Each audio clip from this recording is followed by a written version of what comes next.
It's easy to look at someone doing what you want to do and feel that pang of jealousy. How come they're there and not me? To get an A in a test and not to be happy to but look over at the next guy who's got an A star and he works less.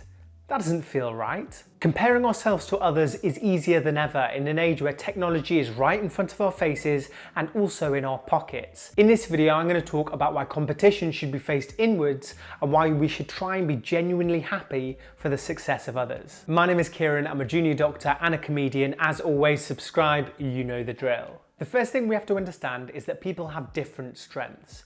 Everyone loves to quote the fact that Richard Branson dropped out of school, never finished his exams, and now is one of the most successful people in the world. And that's true. He was dyslexic, so he wasn't good at things like reading or writing in English. So if we were using that as a metric of success, you could say probably he was very unsuccessful. This is an example of where we need to look at the bigger picture.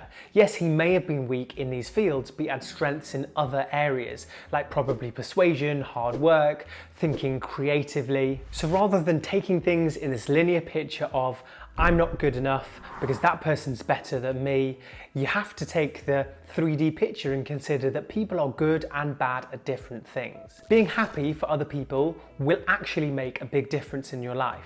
And I'm not talking about, oh yeah, I'm really happy for you, well done. I'm talking about genuine happiness for when people succeed. And this is really important, so I'm going to say it slowly.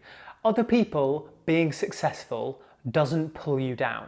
Them being successful doesn't mean that you are not going to be successful. And I think this is the main concept that we need to get our head around. Looking at someone and being jealous of what they're doing is only going to make you feel worse about what you're doing, and in turn it's going to ruin your situation. So if it only makes you feel worse and causes you stress, what is the point of having those emotions? I remember when I was doing stand-up, I was the epitome of this.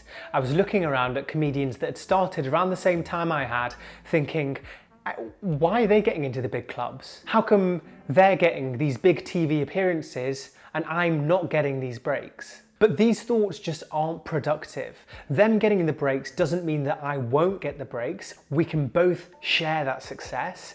And having these thoughts, the only thing it does is make me feel worse about my situation and my act. I got to a point where I realized that these thoughts were not productive and I tried to change them. I actively tried to change these thoughts and it's had a positive impact on my life. We've got an unconscious bias where all of us do this. I used the example of a comedian before. When I see a newer comedian live at the Apollo, we fixate on just that idea. But what you don't think about and don't see are the hundreds of shows that they've done above a pub to a couple of people and that they've traveled across the country for.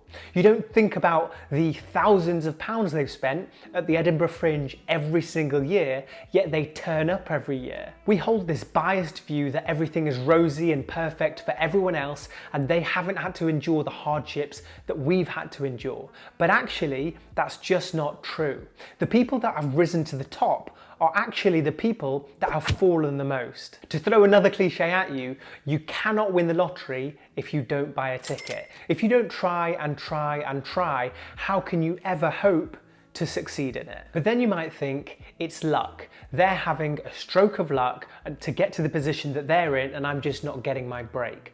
But there is such a thing of setting yourself up to be in a prime position for luck to hit you. I think Ali made a video about this recently where he said if you keep turning up, you give luck the opportunity to find you. Here's an example. Imagine you're an actor and every single day you go to a coffee shop next to the studio to have a coffee and you go day after day after day for a year. And then one day you bump into a director, you get talking and it gives you an audition for a play that you really wanted and you get the part. Is it purely luck that you've met this person, or is it the fact that every single day you're going to this coffee shop in the hope to meet these kind of people? I would say in this situation that you've actually set yourself up to be in the situation to receive the luck. Healthy competition can be useful, and then there's proper data that backs this up. Having someone as an accountability partner makes you do more because there's eyes on you. It makes you work harder because there's that little competitive edge in all of us that wants to win. It keeps you motivated and social, but if that ever turns into jealousy, that's when it needs to be curbed. What we should really be doing is monitoring our process with achievable goals and an outcome that is measurable. In that way, we can see ourselves improve bit by bit every single day. And if we're competing with ourselves from yesterday, that's when we're going to see true progress. Just focus on what you're doing, making those small incremental changes every single day, and you'll get there. I hope you enjoyed this video, guys. As always, make sure you're subscribed so you can join the team. Take care and stay safe.